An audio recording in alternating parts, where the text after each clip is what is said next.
Hello. Well, looks like ain't nobody here but me. Anyway, hello. I am Dorothy Burton, and we are fixing to talk about some things that are very important tonight. We're going to talk about the panic in the Republican Party in Texas, and I'm also going to clarify for you this spat with the Pope and the president. The president is trying to make it political. He has made it political because of some things that the Pope has said. And I want to clarify that. I'm not Catholic, but I want to clarify that since it is now in the political arena. And I just want my viewers to I want y'all to know what's going on. So welcome. Here we talk about faith and power and leadership and how it impacts us all. And tonight we have y'all know I'm a teacher at heart, right? When it comes to politics and when it comes to faith. So we're going to talk about the Republicans tonight, why they are scared to death. And we're going to look at Dan Patrick to see the challenge that he has given to his people regarding this Senate race and just how close this Senate race is and why the black vote is going to be very important to the Senate race. We have talked about that before, but after we get through tonight, I believe that you will have an even more idea of just how important it's going to be that black people turn out for this Senate race, because the black vote in this race in November is going to make the difference. The Republicans know it. The Republicans are very well aware of it. And that's one of the reasons why we're going through now this purging of the records. And I just, excuse me, I just want black people to, in Texas, to understand this one thing. Many are still talking about staying home because they're mad because Jasmine didn't win in the way she did not win. And we're going to talk about that too. Because, excuse me, the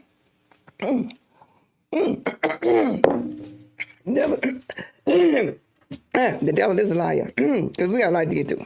And why the black vote is so important. I've dedicated a whole conversation to this. So I'm not going to harp on it tonight. However, I'm going to show you I always show you clips and videos and all that kind of stuff.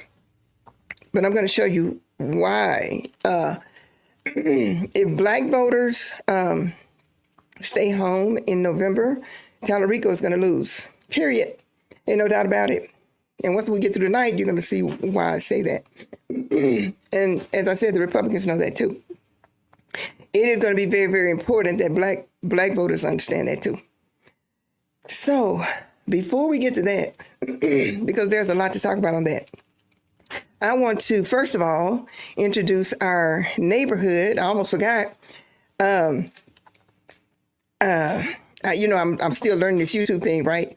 So one of the things that channels do, they have this membership, and I go, I don't want to do a membership, and I kind of toyed around with it. I go, well, I'm East Texas. Maybe we'll call it On the Porch and just gather on the porch. But then I decided, excuse me, y'all, I have no idea why this is going on. But anyway, so I am introducing the neighborhood. The neighborhood is my channel membership. And if you click on join, you will be able to unlock all of those channel features, membership features. So we're going to have our first, and I'm calling our get-togethers neighborhood block parties. And we're having our first one on April 28th. After the live on April 28th, the live is going to be about 30 minutes. And then those of us who are in the neighborhood, we're going to get together online. I'm going to send you a Zoom link, and we're going to get together online, and we're going to talk more privately about what we're seeing, about what's going on in your world, what's going on in my world, and just connect as friends and connect as community all over the country. And the UK, as my audience there is growing, my community there is growing. So that should be fun. So click the join button and unlock those membership features. And I look forward to our block party, our neighborhood block party on the 28th. Now let's get to it. Okay, let's start with the Pope. We're going to end up in Texas. We're going to start at the 10,000 foot level, and we're going to bring it down to Texas. Okay. So, excuse me, y'all. I promise you. Oh God. Huh. Okay, let's start with the Pope. Okay. This spat that the Pope is having with that the president is having with the Pope, not necessarily that the Pope is having with the president. The Pope has been silent, as popes are when it comes to things of political nature. However, the reason why Pope Leo got involved has nothing to do with politics, but it has everything to do when he talks about a just war. You will hear him mention a just war. And what the Pope is talking about, he's talking about the just war principle. And I don't know how many of you holler at me if you've heard, and I'm going to get your comments. Good luck, Talarico. Okay. Hey, y'all. Okay, so I don't know how many of you have heard of the Just War Doctrine. But it's thousands of years old. It has nothing to do with politics. Actually, it's a theological doctrine. I would not know anything about it had I not gone to Dallas Seminary and gone through Dallas Theological Seminary.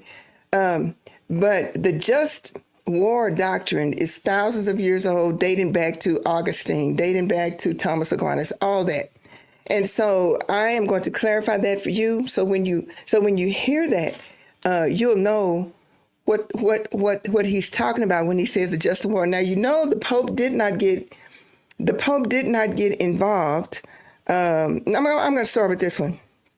Now, this was President Trump's tweet on Easter.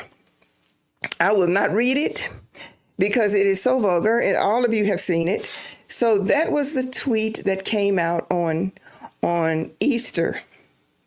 Now, when he said, "Open the effing straight, you crazy," whatever, or "you'll be living in hell, just watch, praise be to Allah," that was so not only just disgusting, but it was also very disturbing to Christians because it came out on Easter. And then a week ago tonight, if y'all remember, we were talking about a week ago tonight whether we were still going to have a civilization or not. Because then he came out with this tweet: "A whole civilization will die tonight, never to be brought back again. I don't want that to happen, but it probably will. However, now that we have complete and total regime change, where different, smarter, and less radicalized minds prevail, maybe something revolutionarily wonderful can happen. Who knows? We will find out tonight. One of the most important moments in the long and complex history of the world. 47 years of extortion, corruption, death, all that will finally end. God bless the great people of Israel." Now, what was disturbing about that was when he began it with "a whole civilization to die tonight." Now, none of us knew what that meant exactly. Did that mean he was going to wipe out the whole civilization of Iran, the whole country? That's certainly what it sounded like. So when he came out with that tweet a week ago, this past Tuesday, is when the Pope spoke up. The Pope didn't say anything when he came out with the crazy bastard thing on Easter Sunday morning, and few pastors in America spoke up. But when he came out with that second one, when he threatened to wipe out the whole civilization, that's when Pope Leo said, "Wait a minute." And that's when Pope Leo started talking about a just war, and people took that to mean, okay, is it justified? And MAGA took it to mean, questioning the authority, the right, and all that kind of stuff of President Trump having the authority, the right to do that. That made it justified to them. But there is a difference between justified and just. And what the Pope was saying is that he did not believe that we need to be careful that this is a just war. And what he was saying was a just war in accordance with the Just War Doctrine. And let's talk about that. I am going to first of all, let me explain. Let me show you this. Because I had to go back. I had to go back in my seminary box and pull this out. I'm gonna explain this one to you, and then I'm gonna show you 2 clips. But I thought it would be best if I explained it to you first, and then the clips would make better sense to you. So the Just War Doctrine is 5 to 7 points. And they read like this. The first one: a just war can only be waged as a last resort. All non-violent options must be exhausted before the use of force can be justified. Number 2, a war is just only if it is waged by a legitimate authority. Number 3, a just war can only be fought to redress a wrong suffered. A just war can only be fought with right intentions. The only permissible objective of a just war is to redress the injury. Number 4, a war can only be just if it is fought with a reasonable chance of success. Deaths and injury incurred in a hopeless cause are not morally justifiable. And number 5, the ultimate goal of a just war is to reestablish peace. Number 6, the violence used in the war must be proportional to the injury suffered. And then number 7, the weapons used in war must discriminate between combatants and non-combatants. Civilians are never permissible targets of war, and every effort must be taken to avoid killing civilians. The deaths of civilians are justified only if they are unavoidable victims of a deliberate attack on a military target. Now, when they went to war in World War II, we went to war with Iran, when the Twin Towers were taken down, the Just War Doctrine, I don't know if many of you were paying any attention to that or not, but they talked about the Just War Doctrine during the Bush administration. They talked about the Just War Doctrine during World War II and I. Is this a just war? And number 2, that part about a war is just only if it is waged by a legitimate authority. That number 2 right there knocks this war out that we are in with Iran, because Congress, but the Constitution says only Congress can authorize law. Congress did not authorize this law, and Congress is the legitimate authority. So I would be happy to email you the Just War Doctrine, these 7 points, if you want me to. I will be happy to do that. But when the Pope was talking about a just war, he was not talking about whether it's right, whether it's legal. He was talking about under God. Going back thousands of years, like I said, this was under Augustine and Thomas Aquinas. Is it just? This is theology that he was talking about. He wasn't talking politically. He was talking theologically. And when he said just, he was talking about the doctrine. Okay. So with that, let me show you a couple of clips. And like I said, I wanted to show you what the Pope was referring to, and then the second clip is a cardinal talking about following up with the Pope, and we'll hear what the Pope had to say.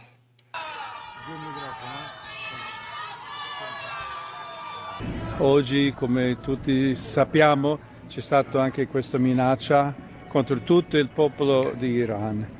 E questo veramente non è accettabile. Qui ci sono questioni certamente di diritto internazionale, ma molto di più una questione morale per il bene del popolo completo, intero.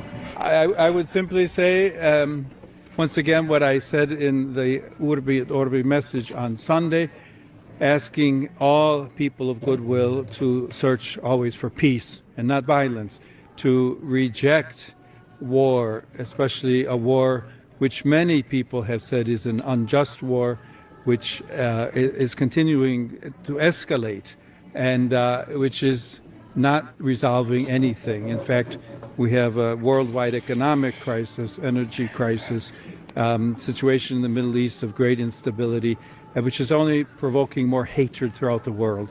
So come back to the table, let's talk, let's look for solutions in a peaceful way, and let's remember especially the innocent, children, the elderly, the sick, so many people who have already become or will become victims of this continued warfare. To remind all that attacks on civilian infrastructure is against international law, but that it is also a sign of the hatred, the division, the destruction that the human being is capable of. And we all want to work for peace. People want peace. I would invite the citizens of all the countries involved to contact the authorities, political leaders, congressmen, to ask them, tell them to work for peace and to reject war always. Thank you very much. So when the Pope interjected and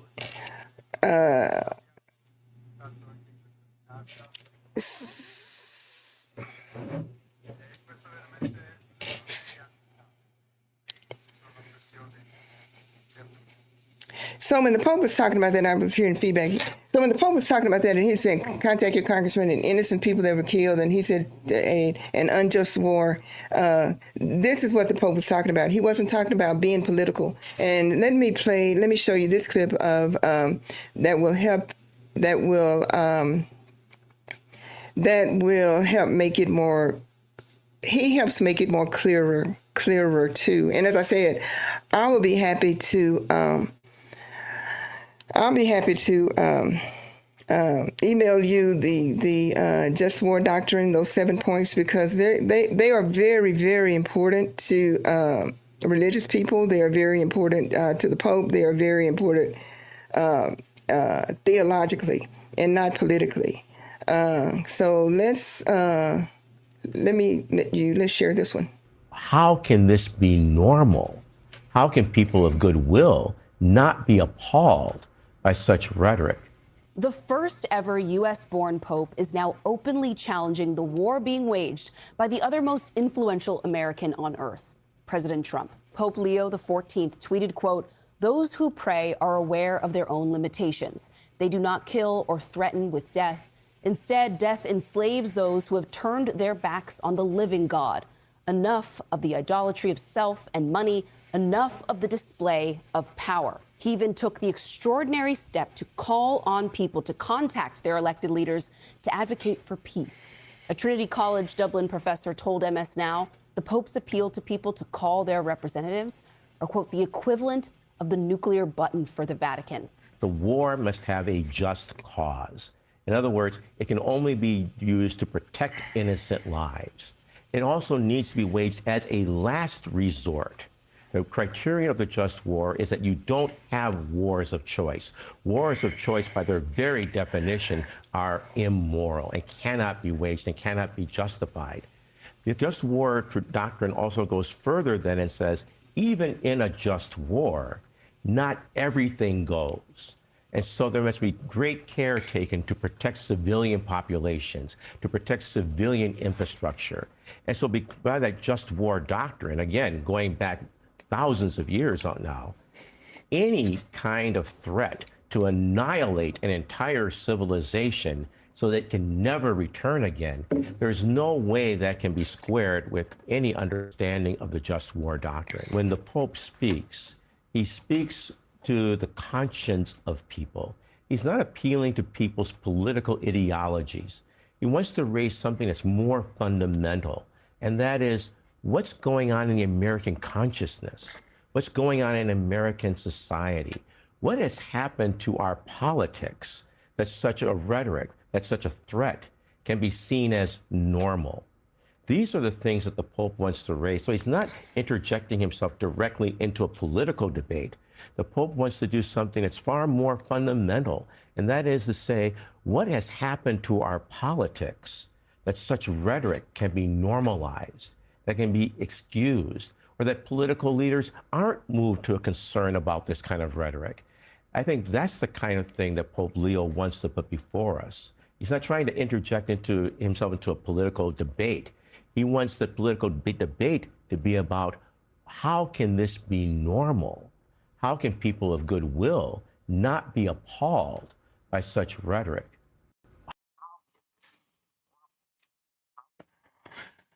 So that he explains it as I explained it as the Pope. So it's not that the Pope is interjecting politically. The Pope is interjecting theologically. And if Hexeth was as religious or Christian as he pretends to be, Hexeth would have known too, would have questioned too, based upon his faith, is this a just war? Going by what we know as Christians, what we know theologically justifies a just war. So that is what the Pope was speaking of. And this tells you too, what we're dealing with Hexeth and these nationalists and these Zionists. It has nothing to do with Christian doctrine, and I thank God. I thank God so much, because not only my theological background, but my political background, it just lets me see things in a different way. So when I heard the Pope say what he said, I knew immediately what the Pope was saying in response to that. We're going to take it a week ago today, that we're going to take out that whole civilization. I knew immediately what he was saying. And it wasn't political. It was strictly based in theology. And I just showed y'all what that theology is, dating back thousands of years, this Just War Doctrine that the United States itself has used in the past. Presidents and their cabinets have used in the past as well. Is this a just war? Do we have grounds to go to war? Is this morally right? Those kinds of checks that you go through, not only the military part and the strategic part, but you have to take into consideration the human part and the loss of life and what will this do to this culture? What would this do to this people? Trump skipped over culture. He skipped over people, and he went right to annihilating the entire civilization. And that is what drew the ire of the Pope. And the Pope said, wait a minute, this is not just. And so he spoke up. And that's the basis why he spoke up. So now you know why the Pope spoke up. Pope wasn't talking politically. The Pope was strictly talking theology that dates back thousands and thousands of years. American consciousness is sick and in need of, it is sick. It really is. Hey, Jackie, when Trump is setting the stage, what he's setting the stage to do is genocide. This has been tried before. Remember, people, we have seen this rodeo before. And that's what that's what the Pope is warning against. Annihilation. And like I said, I'm probably going to post the Just War Doctrine on my Facebook page, so you guys can share it. You can download it. You can however you want to do it. But this is major for Christians. I'm not talking about Christian nationalists. Y'all forget about the Christian nationalists. Forget about them. The Christian Zionists and all those people. Those people aren't really Christians. They really aren't. But those of us who are Christians, and those of us who know better, and those of us who understand what this is and what this means, and what it could potentially mean for the Iranian people, not only the Iranian people, but the world. We are concerned. That's why I joined with the Pope. It has nothing to do. This thing crosses denominational lines. This thing crosses, Catholic, Methodism. It crosses all of that. And I was so heartened when I saw the Pope speak up and speak to this theologically and not politically. And that, to those of us who knew what he was saying, that's why I was running through my house. I think I put on Facebook, when I heard what the Pope said, I said, this Pope about to make me be a Catholic, about to make me go through Catholicism, because I knew exactly what he was saying. And he's the only one that I know, pastor, preacher, priest, that has put it that way. And it's a good thing. Okay, before we switch gears and we talk about what we came to talk about tonight, and that is Texas. And I am going to start out with this one. Good luck to Talarico, but this isn't on black voters. He built a new winning coalition. They will drag him across the finish line. We're going to talk about that too. We're going to talk about that too, because the demographic that's going to make the difference. Hey, Susie, here's Susie. Now, Susie is part of the neighborhood. Susie is part of the neighborhood. Thank you for your membership. Thank you for your support. We're going to have fun. We're going to grow this. We're going to grow this community. We're going to grow this neighborhood, and it's going to be fun. I'm also going to do videos, y'all, private videos just for the neighborhood. Y'all going to get to hear some things that people this Tuesday night just don't get to hear. And it's going to be true, but it's just going to be real. So I look forward to this. I look forward to this thing on the 28th. I look forward to our last Tuesday of the month when we get together and have our neighborhood block party, and all across the country, we just get together and we just talk. Okay, so let's switch gears. Hey, Renee, I love you. Let's switch gears to why we're here. Okay. Dan Patrick sounded the alarm for the Republicans this week. And when I tell you he sounded the alarm, he sounded the alarm. Why did he sound the alarm? Because Ken Paxton and John Cornyn are killing each other. See, a lot of attention has been paid now. All the attention has been on this war. All the attention has been on Iran. All the attention has been on that. But Ken Paxton and John Cornyn are killing one another. When I tell you killing one another, they're killing one another. It's a bitter. We knew it was going to be bitter, right? We knew it was going to be this bitter. We knew it was going to be expensive, right? But we knew it was going to be this expensive. They are at each other's throats, and no low is too low. There is no bottom for either one of them. No bottom. See, I follow both of them on Facebook. I follow them on Instagram. I follow them everywhere. And I'm telling you, this is the nastiest race, and I've seen some nasty races. I'm a native Texan. I've been in Texas all my life. Was a Republican for 4 decades before I was like, oh God, when Trump came in, it's like, I don't know what this is. But anyway, I have seen some races, and I have seen Republicans go at one another. I have seen it. But in all of my years, I ain't never, ever, ever seen anything like this. Ever. And it is tearing the Republican Party apart in Texas. I still say Ken Paxton is going to win. However, Ken Paxton is going to win. He's going to win limping. He's going to win limping. And if John Cornyn by any chance wins, which I don't believe he will be the most unpopular Republican senator in modern history. Because the Republicans in Texas hate John Cornyn. They do not like him. They say he is a rhino in the worst sense of the word. They don't like him. And as I've told you before, as I've mentioned it before, John Cornyn, bless his heart, John Cornyn is from Houston. John Cornyn used to be a respectable man. As a matter of fact, when John Cornyn entered the Republican, I tell you, I've been in politics a long time. When he entered politics, he won a local race as a judge. A mannerable guy. A gentleman's gentleman. I'm talking about John Cornyn. A gentleman's gentleman. Judge Cornyn. And then he ran for Ken Paxton's, he ran for Attorney General. He was Attorney General before Ken Paxton was Attorney General. And he won Attorney General.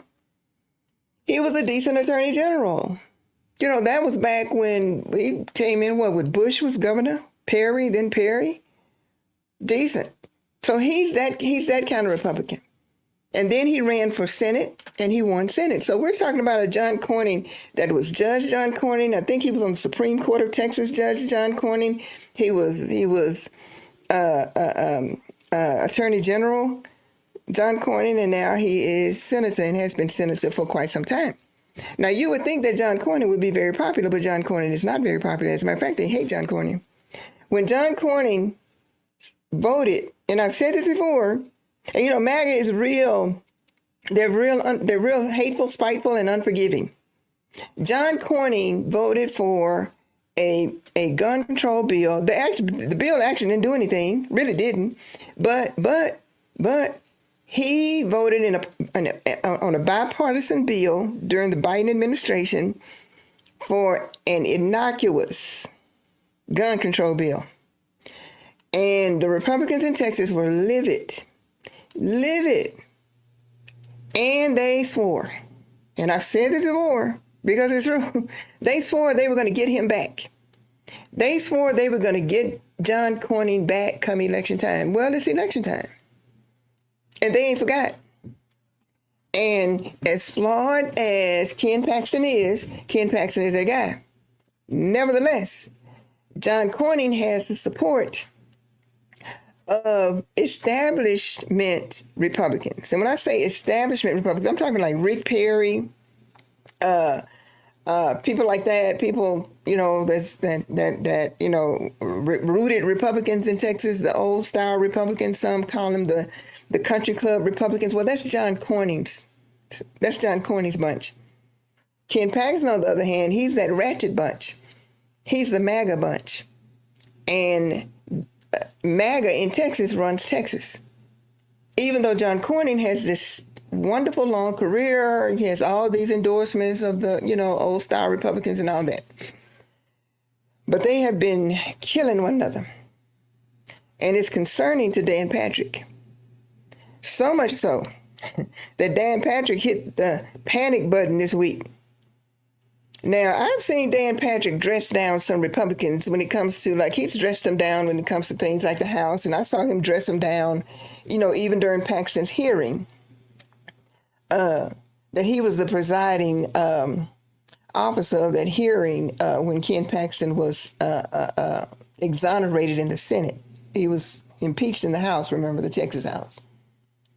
And truth be told, you know, Dan Patrick got to sit there and be God and everything, and he has to be the referee and all that. But truth be told, everybody know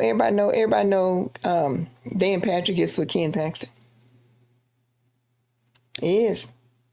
But he has to be the referee, and he has to be the grown-up in the room. So he was the grown-up in the room, and he looked at the numbers. We've seen the numbers. Let me show you what the numbers look like. Let me show you what these numbers look like right here. This is the latest numbers. This is the latest polling that I can find. And whether it is John Cornyn or whether it is Ken Paxton, James Talarico beats both of them. He would beat John Cornyn by 2 points. He would beat Ken Paxton by 1 point. Now, go figure. I want you to look at those for a minute.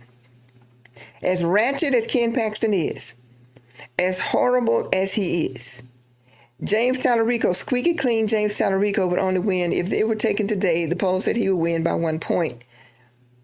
He would win by 1 point fewer point than he would win over the decent guy, John Cornyn. He would win 2 points. But nevertheless,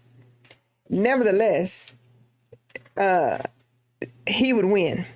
If the vote were taken today, that's what it would look like. So in looking at those numbers, Dan Paxton, and looking at how Cornyn and Paxton are going at one another. I mean, y'all, they are, oh my God, it's scorched earth. Okay, so let's look at Dan Patrick. Dan Patrick said, y'all gonna have to find a way to make this work. Let me show you.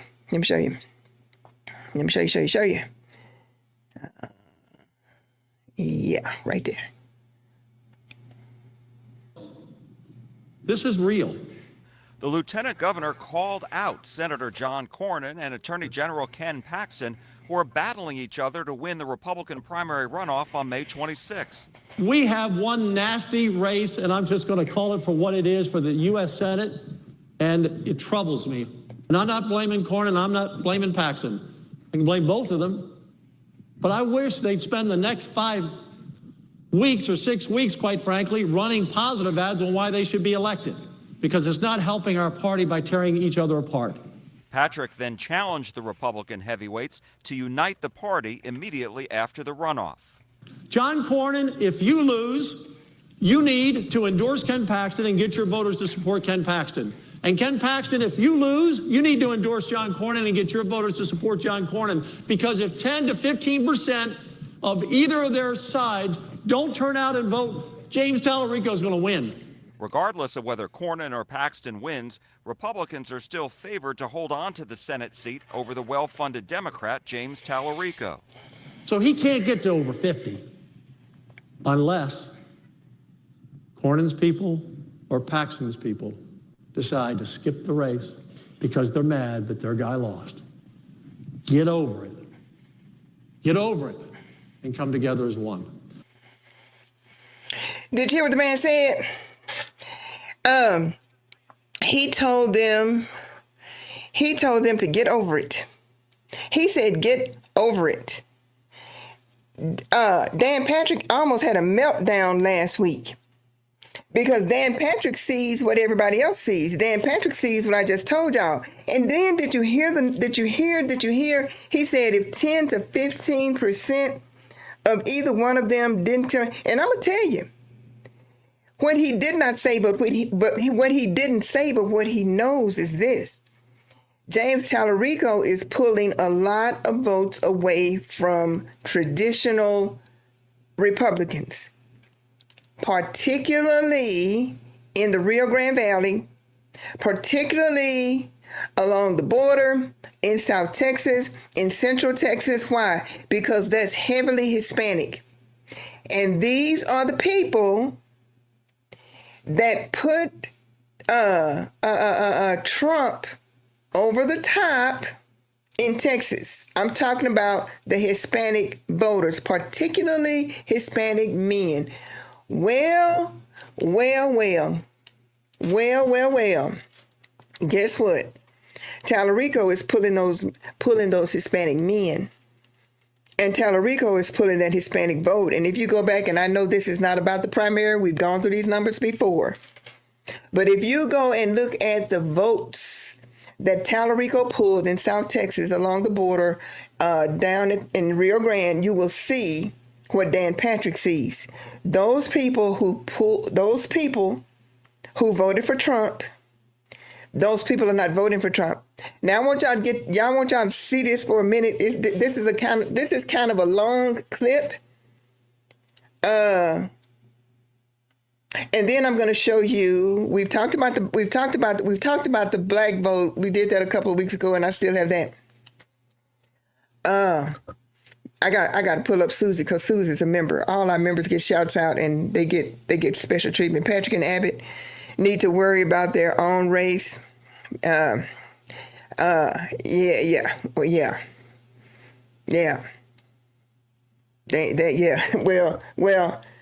Well, Dan Patrick said, look, I don't know if y'all seen these ads. I don't know if y'all follow them as I do. That's why Dan Patrick hit the panic button, because he sees I'm telling you, this I ain't never seen no race like this ever. It is beyond bitter.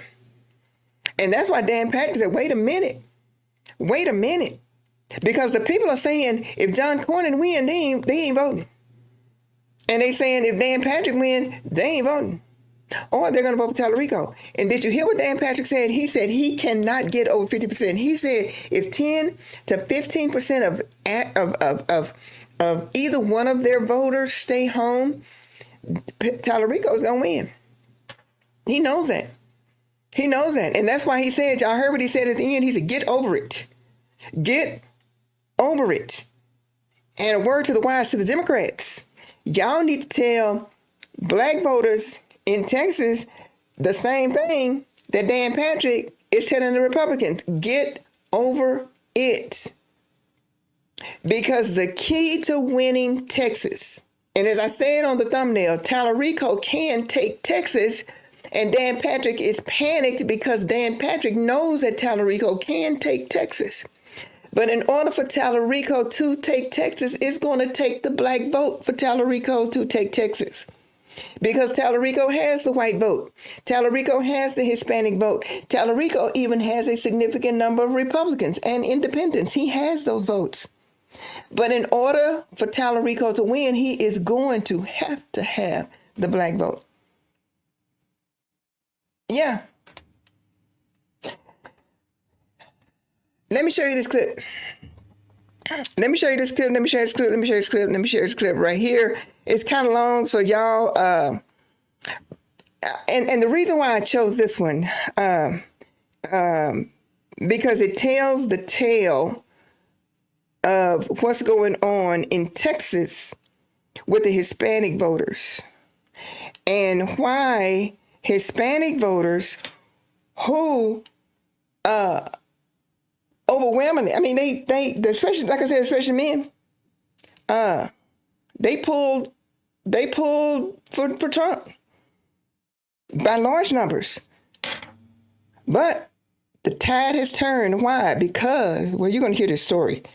Let me shut up and let y'all hear this story. Deporting the criminals is a great policy.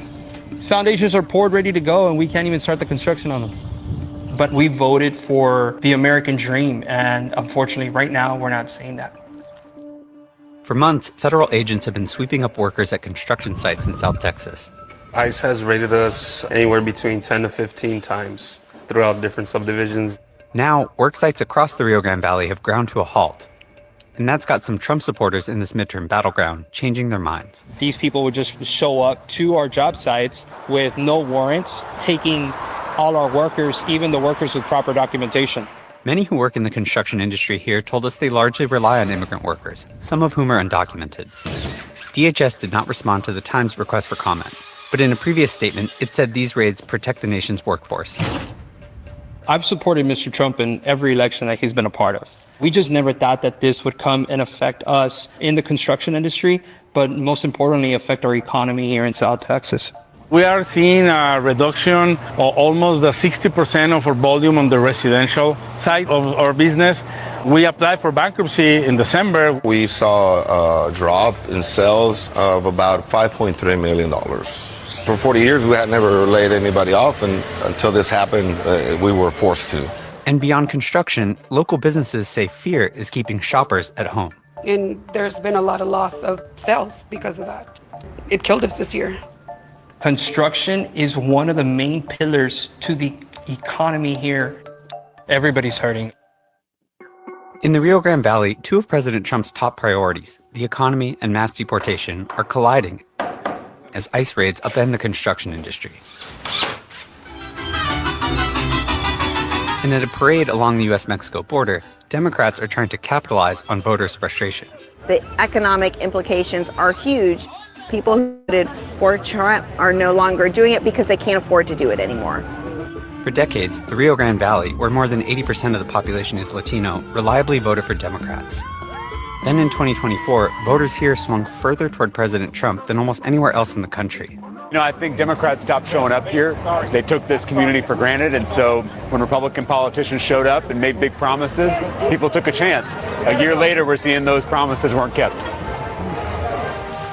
So we were going to build 196 apartments here in a year, but because of all the ICE raids and all the enforcements that we've been seeing, it's going to take us 3 years now to go ahead and finish this development. County property records show these slowdowns have spread throughout the industry as banks that lend to home builders report fewer transactions. We were seeing certain banks that did that kind of lending suddenly have much slower activity. Those numbers were declining about 30 to 40%. We weren't sure why exactly, and I started asking some of these lenders, what is going on? we found out that they were struggling to keep their people on the jobs because of ICE. In February, Mario requested a meeting with ICE through his congressional representatives. He went to Washington, D.C. with a few other builders and pleaded with them to ease up on job sites in South Texas. They basically told us that if a construction site is not fenced in, it's considered public property, and that's why they don't have to show a warrant. So we started fencing in all our properties. He said that after the meeting, ICE activity at job sites did decline, but the damage had already been done. I hope they realize that this is really, really affecting us, and it's affecting the way that we feel towards the administration. I did vote for Mr. Trump. Deporting the criminals is a great policy. These foundations are poured ready to go. We can't even start the construction on them. Okay. So, the Hispanics in Texas, particularly in South Texas, particularly down at the border, and that was evident in the primary. That was very evident in the primary. See what Victor said, they never thought it would affect them. Never mind who else it might affect. Yep, didn't. But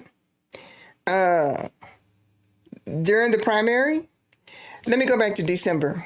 Because if y'all watch me, you guys know I did a show back in December, and I sounded the alarm then.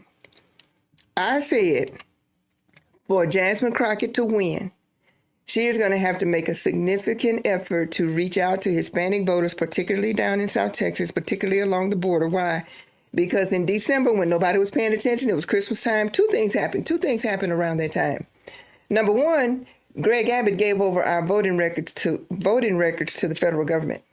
That happened around Christmas time when nobody was paying any attention.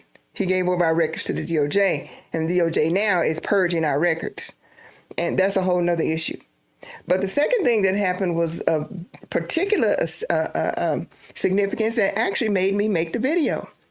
And that was when I saw James Talarico and Bobby Polito. Now, Bobby Polito is a very, very, very popular Tejano singer. He's running to flip a district back to Democrats. And actually, as a matter of fact, I think he either won his primary or he's in a runoff, but I think he won the primary against a sitting Republican congresswoman. He is working to flip that district back to Democrat, and I think Bobby won that district. But what happened was Bobby Polito and James Talarico cross-endorsed one another.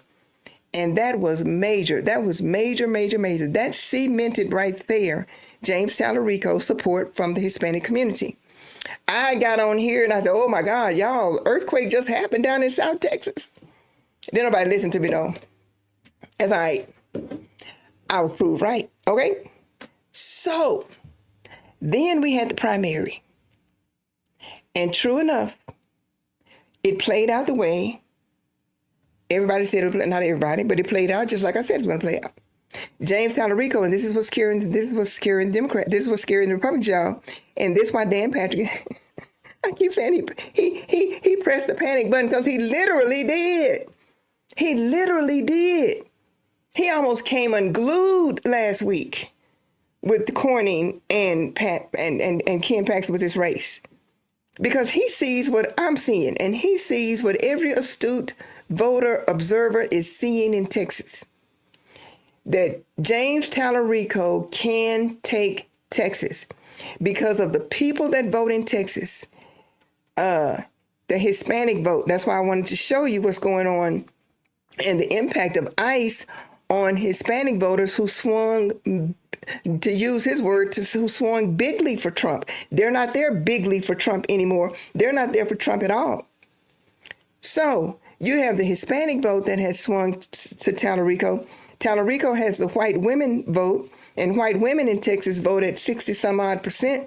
So he got those. He got the majority of white women vote. He got the majority of white suburban vote. He got the majority of white vote. He is gaining, and he is cutting into the white Christian evangelical conservative vote. Where Talarico is going to have issue at, and I'm not putting this on black people, I'm just saying. And somebody gonna get mad at me, and I don't care. I'm just gonna tell y'all know. I just tell you the truth. The one demographic that will prevent James Talarico from winning would be the black vote. Period.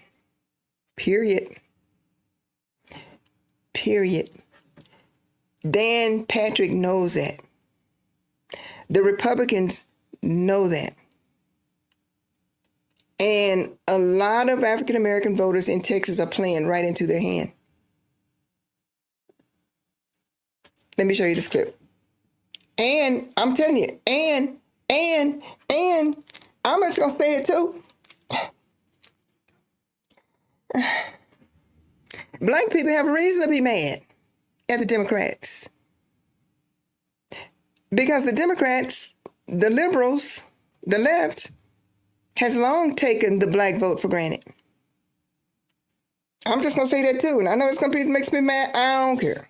I ain't now one of y'all, okay? I ain't nan.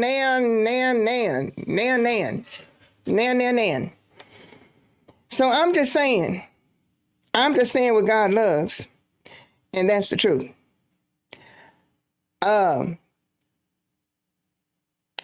That's why Dan, and I keep going back to this because I'm telling y'all, I ain't never seen nothing like this in all of my years in Texas. I ain't never seen it. And that was just a small clip of the story. I just wanted to show you that part because that's the part that matters. That man lost it. I'm talking about Dan Patrick. Lost it. Because Dan Patrick he see those numbers. Now, let me see, Tanya is saying, nope, black voters smart. If you want our vote, you're going to have to earn this election. Like, Y'all know that's why, what's his name, Talarico been in Dallas. I think Talarico is still in Dallas. Talarico been to DeSoto. He been to South Dallas. He been to Sand Branch. He been everywhere. He been to Fort Worth. I follow a lot of accounts. And his pictures everywhere with black voters. He understands. He does. And the Republicans understand too. And if there were ever a time that black voters would use their bargaining chip, it would be now. It would be now. Ask for what you want from the Democrats. Ask for what you want from the left. Because they can't win this race without you. They can't.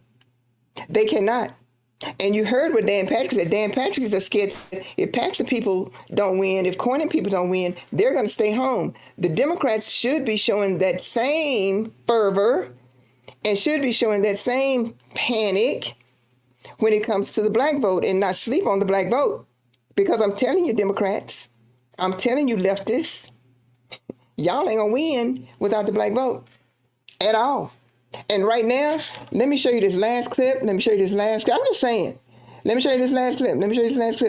And then I'm going to get y'all's comments. Because this guy, I think this guy represents where a number, and I won't say a majority because I don't know what that number is. I have not, and I don't just come out here talking.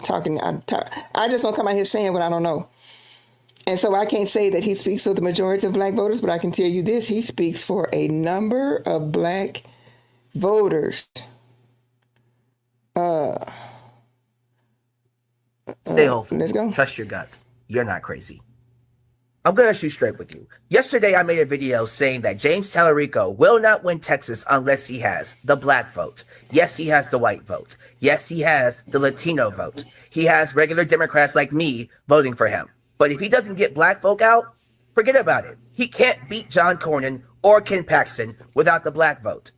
And there are a lot of black folk who said, I'm not going to vote for him, not because Jasmine Crockett didn't win. We're not that petty. It's how she lost. The disenfranchisement of her own city, Dallas County to be exact. There were voters, black voters, turned away from polling stations. This is usually a county-wide state. They changed the rules on us. And instead of giving space for these voters to heal, to get over that trauma, you guys go, nut up. Deal with it. She wasn't going to win anyways. It's not about whether or not she won or not. If this was a fair contest and she lost by 10,000 or so votes, fine. Those voters would feel encouraged that their voice matters and they'll get out to vote for James Talarico. Because he did a great job. He won Austin. He won San Antonio. He was always going to win the border cities, El Paso, because he's from a Mexican descent. No one is saying James Talarico is a bad candidate. What you need to do is hear the pain from black voters. This is why people don't vote in Texas. This is why I get upset when I see comments or I see videos of people going, you're only mad that your candidate didn't win. No, it's not about that. It's not about the fact that Jasmine didn't win.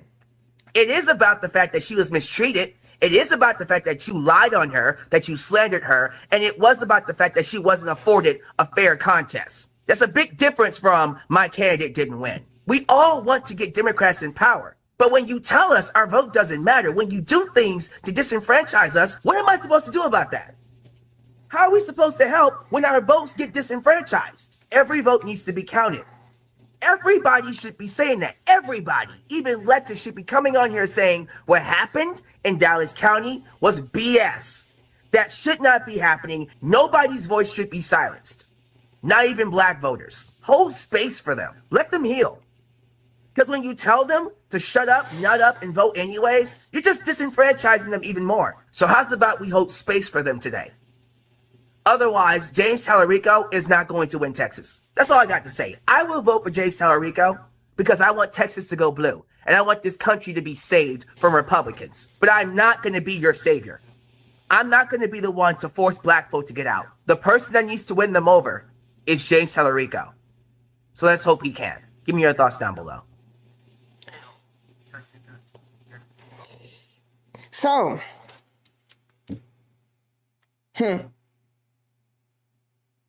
he speaks for a lot of black people, a lot of black voters.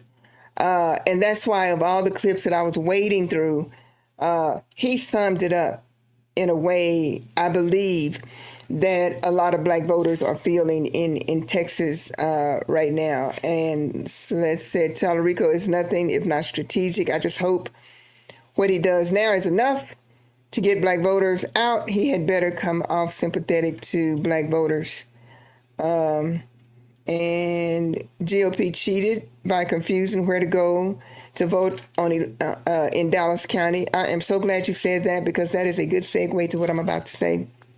Now, y'all know the reason why it was not countywide voting on Election Day, although it was countywide voting during early voting.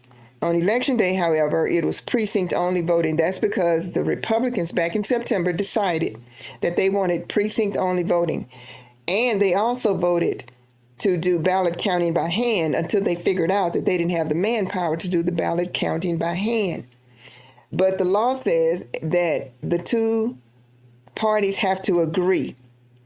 And the Republicans decided in September that they would not allow countywide voting on Election Day, that people would have to vote in their precinct on Election Day, which confused a lot of people because since 2019, people in Dallas County have been able to vote anywhere in the county early voting in Election Day. The Republicans changed it. And that threw everything into confusion on election night and Election Day because the polls close at 7. Well, since they changed it to precinct-only voting, since they changed it from county-wide voting to precinct-only voting, that confused a lot of people who didn't really pay any attention because we've always been able to vote countywide.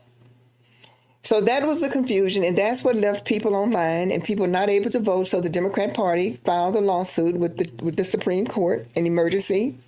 Judge Williams signed it, took it to the Supreme Court, and Ken Paxton, the Attorney General, contested it. The conservative Supreme Court in Texas sided with Ken Paxton and said the polls must be closed, and only those votes that were taken by 7:00 p.m. would count. The other votes would be held. That's the word that they used. The other votes would be held, meaning that they would never count. I'm sorry, that's what it meant. And so a lot of Black people were disenfranchised. A lot of people were just, and by it being Congresswoman Crockett's home county. Now, the Republicans only did this in Dallas County and Williamson County. And they did it in Talarico's County, which is Williamson County, and they did it in Dallas County, which was Crockett's County, meaning not allowing countywide voting on election night. And they did that on purpose. Now, what has happened is this. The Republicans have, under Lieutenant Colonel Allen West, who is, and I have videos out there about it, Lieutenant Colonel Allen West is the Dallas County GOP chairman. Now, you have to understand how Republicans work. You have to understand that. He's saying that he doesn't want to be his name attached to a disenfranchisement lawsuit that is sure to be filed by the Democrats.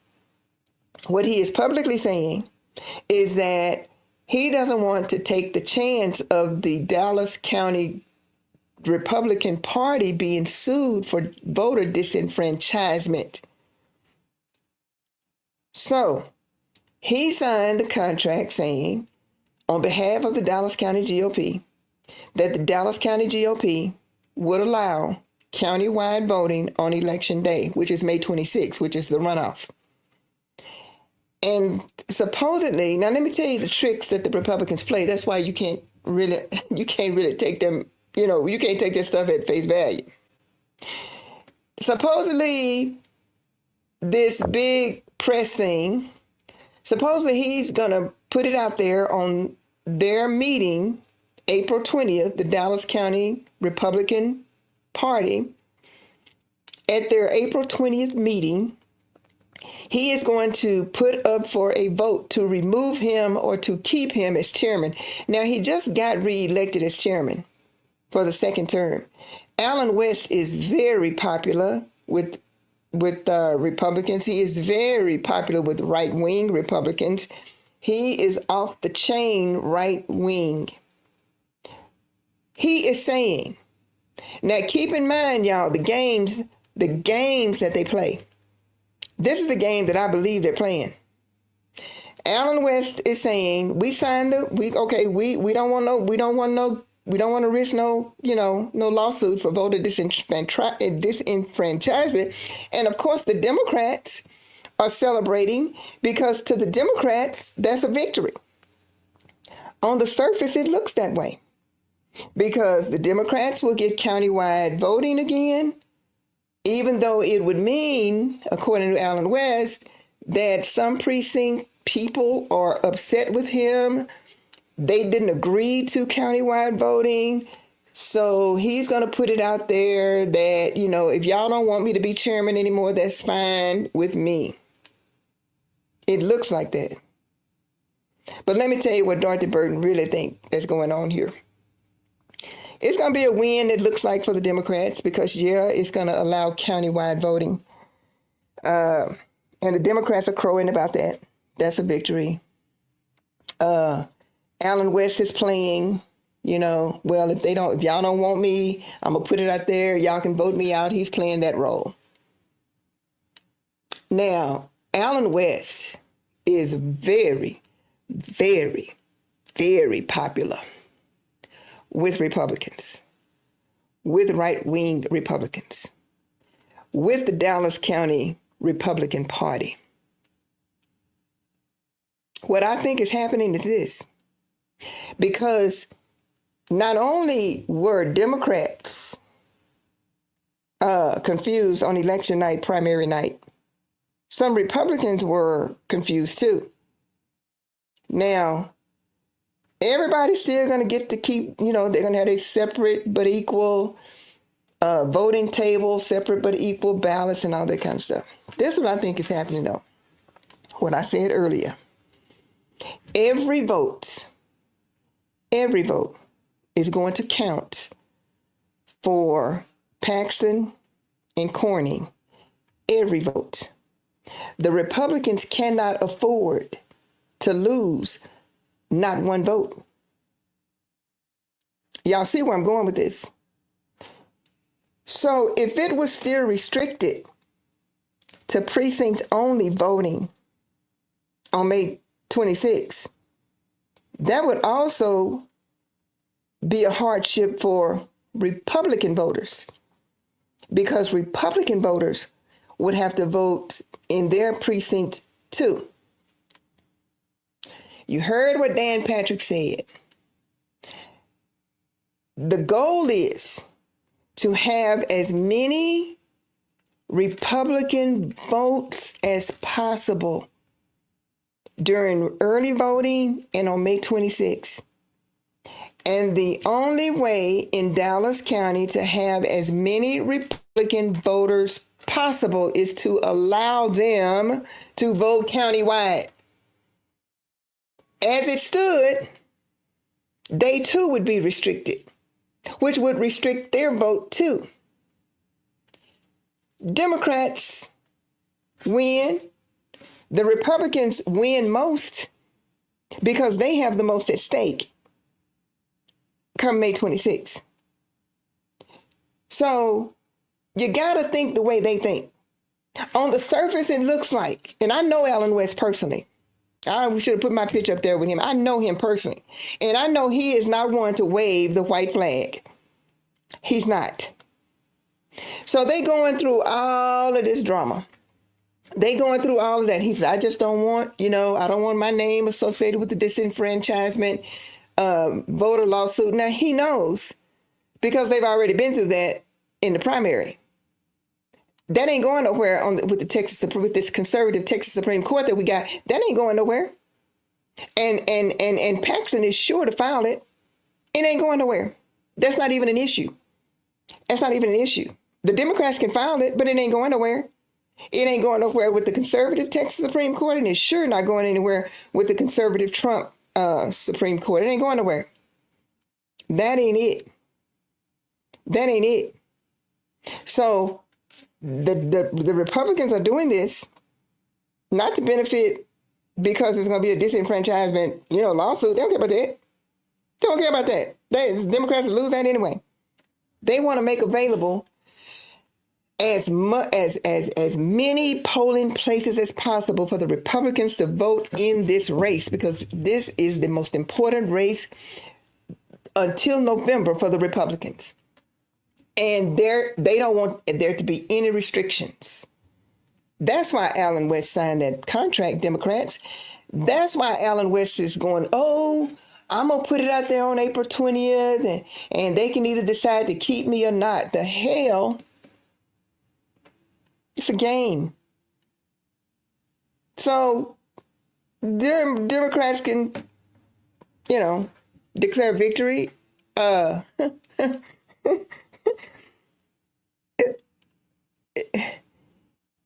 it ain't about that. Ain't about this. It's not about that all of a sudden the Dallas County GOP grew a heart and felt some kind of way for the Democrats. They don't care about that. But what they do care about is giving their people as much opportunity as possible to vote. And the way to do that is to allow countywide voting again on that runoff on election night. That's what that's about.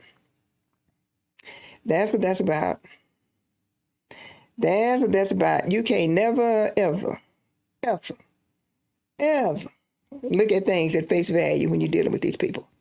Because they got 1, 2, 3, 4, 5 faces. And once you get past the 1, 2, 3, 4, 5 faces, then you have to get to, okay, what is this really about? And see, I know the players, and I know the game, and I know Allen West. They're not going to boot him. It's, yeah. It is to give Republicans in Dallas County the greatest access to polling places so they can vote their choice, because they ain't playing. They're not. So that's what this is about. Okay. Bitches say I know something was up when I heard, yep, you're right. You sure right. And y'all, look, I'm just gonna tell you the truth. I'm gonna tell you the truth. Why isn't anyone talking about the governor's race? Because it ain't that important.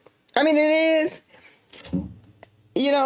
And I've heard people say Gina Hinojosa got to change. Gina Hinojosa, y'all, Greg Abbott gonna win. Period. I'm just telling you. And Ken Paxton is gonna win. Period. And nobody's talking about the governor's race because Gina Hinojosa cannot match in money, in organization, in depth, Greg Abbott. In my opinion. Completely unfair, and they know this is to help and assure the Republicans get the max. Yeah, that's what it's about. That's right.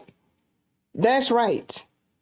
So, we y'all gonna see this come up on April 20th. When is April 20th? April 20th is a Monday. They're gonna have this vote. They're gonna keep Allen West. They're gonna go through this pretense. It's gonna look like the GOP is gonna come out the good guys because they let Democrats vote wherever they wanted in the county. But everything in politics, especially when it comes to the GOP, ain't never, ever what it appears to be. So you have to look at what do they have to gain and what do they have to lose. Now, what they have to gain far outweighs what they have to lose. The Republicans have nothing to lose. Let me tell you, it's going to look like to the Democrats a gift compared to what they had to go through with the primary in March. They don't have to go through that anymore. So the Republicans are really going to look like the good guys. Allen West is saying, I don't want my name attached to a lawsuit for disenfranchisement, knowing y'all, the Texas Supreme Court as conservative as it is, and the U.S. Supreme Court as conservative as it is, do you really honestly believe that they would find for Democrats for voter disenfranchisement in a blue county, Dallas County, Texas? No. Not a snowball's chance, and you know what? Ain't about that. Ain't about that. They do not want to restrict Republican voters in Dallas County. That's what that's about. That's what that's about. Allen West ain't going nowhere. I'm telling you, they're going to have that vote April 20th. He's going to put out there. They love Allen West. Love him. Love him. So the Democrats got what they want. The Republicans got what they want, and the Republicans are coming out looking like the good guys in this. Ain't got nothing to do with that. Ain't got nothing to do with that. Nothing. The Republicans need every last vote. They can't afford to have their people confused on election day because, like I said, some of them was confused too in Dallas County. They can't afford that. because every vote to them is going to matter.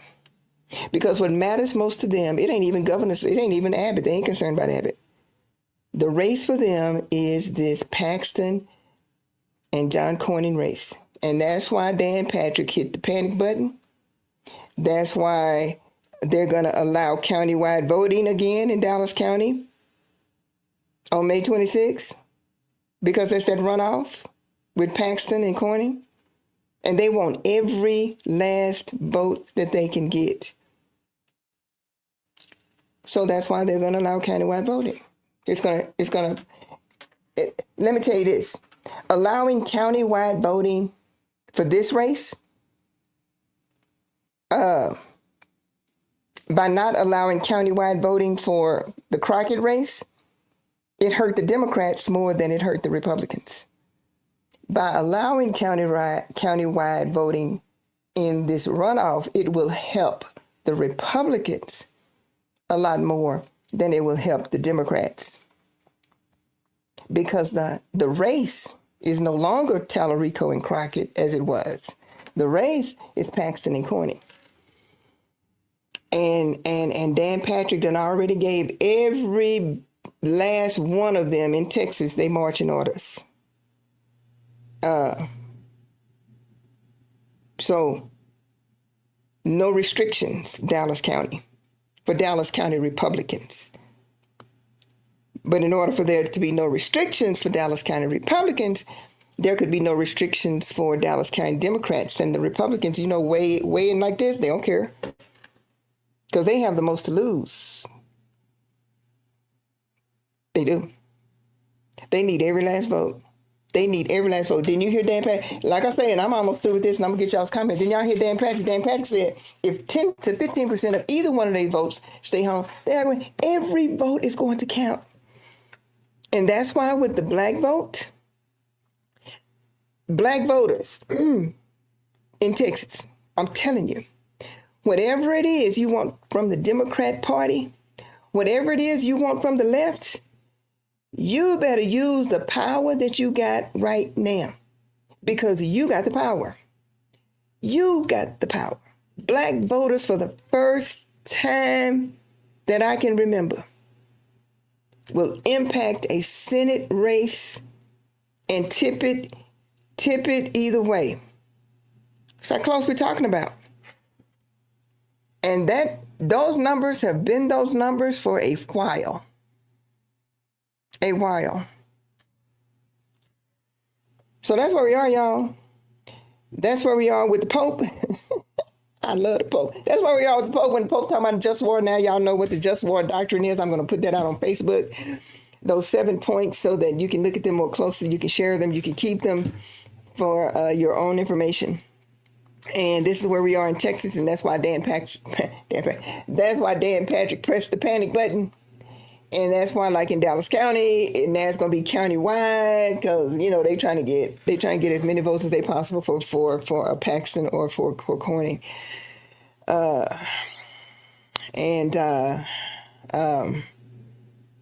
Black voters are the key. They're the key.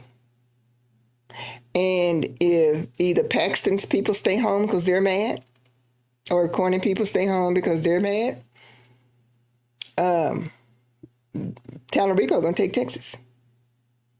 And if the black voters don't stay home because they are not mad anymore, Talarico going to take Texas. And Dan Patrick knows it. The Dallas GOP knows it. The Republicans know it. Because there's never been a time, and that's why I want to show you, take the time to show you that Hispanic, what the Hispanic voters are feeling down in South Texas and along the border and in Central Texas, because those people and I say those people, Lord forgive me, I don't mean it that way, but the Hispanic voters in South Texas and the border and all that, they put Trump over the top. They ain't doing that no more. They don't have that vote anymore because of ICE, because hey, you saw their business, I wanted to show you that. They do not have that vote anymore. Those votes are going to Talarico. Yeah. White women are going to Talarico. White suburban voters are going to Talarico. Christians, some of these Republican conservative Christians, they're going to Talarico. The only factor that's hanging out there is the black vote. And that's what's going to decide if Talarico wins. This is April, 14th? Y'all know I tell you ahead of time. I ain't been wrong yet. I ain't bragging, but I ain't been wrong yet. So whatever y'all want, whatever the black voters want, y'all better get it. Because they need y'all more than y'all need them. Yeah. We can put Jasmine back in the Congress. She has to show up in South Texas, yeah, but it's 2 years. You know, that may happen. Pastor Haynes may just hold the seat for 2 years. And then Congresswoman Crockett come back and take her seat back. That's a possibility. Or whatever she decides to do. Okay, y'all, that's all I got. That's all I got. And that's where we are. So when you hear him talk about the Pope politically, he ain't talking about that. And when the Pope talk about a just war, he's not talking about politically. He's talking theologically, and he's talking about that just war doctrine. Okay, and that's where we are. That's why Dan Patrick hit the panic button, and the Republicans are panicked. And we're going to see what's going to happen April 20th. I'm telling you, I would be shocked. If I was a betting woman, I'd bet that they're not going to replace Allen West. I'd be shocked if they did. Because what I think is going on is what I just told you. They're doing that because they need every vote. So they're opening it up countywide. They're not because they care about the Democrats. Allen West can't stand Democrats, hates them. Call them leftists, crazies, all that kind of stuff. They're not doing this to do no favors for the Democrats. And they're not doing it to prevent a disenfranchisement lawsuit. They don't care about that. But what they do care about is giving their people every opportunity to vote. And that's what they're doing with this, y'all. All right. Love y'all. I do. Sign up for our, go ahead and look at the membership, unlock those membership features. Oh yeah, the Pope's from Chicago. Yeah. Man, I'm telling you, I'm telling y'all, I went shouting through the house and I heard the Pope, because that's what the Pope was talking about, y'all.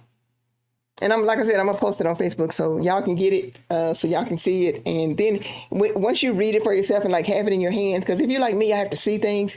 And then once you hear the Pope talking, and once you hear the theologians talking about this being a just war, they're not talking nebulously, they're talking theologically from that doctrine that goes back thousands and thousands of years. And so now that the religious community has gotten involved to that degree to say, hey, we're not getting into y'all's politics, the Republicans or Democrats, we're not getting into that. But what we are saying is that theologically, this is not right. And this is why it's not right. And we're going to hold to this. And it's not something that they made up. It's not something politically. It's not the left or the right. And like I said, if Hegseth was as Christian as he is, which we know he's not, and these Christian nationalists, which we know they're not, because half of them don't even read the Bible, they sure not going to know about a doctrine talking about Augustine and Aquinas way back in, thousands of years. They ain't going to know nothing about that. But when it comes to the things of God, and when it comes to it being just or not just, there are, things that we abide by as Christians that we look at and make judgment. Not as politicians. We let the politicians do what politicians are going to do, but we are morally responsible and kingdom responsible to say, hey, how would this impact the innocent, and is this just, and these just points that have held for thousands and thousands of years. That's where we are. I thank y'all so much. Y'all know I appreciate you, and if the Lord said the same, I will see you next time. Y'all take care. Really take care. It's some crazy time. But thank you so much. I appreciate you so much. Check out the membership. I'm really excited about the neighborhood. Really excited about that. Business community of knowledgeable people, okay? And people that are engaged and love conversation and meeting other people from across the country and all that kind of stuff. It's going to be fun. So, Lord say the same. I'll see you next week. Y'all take care. Bye-bye.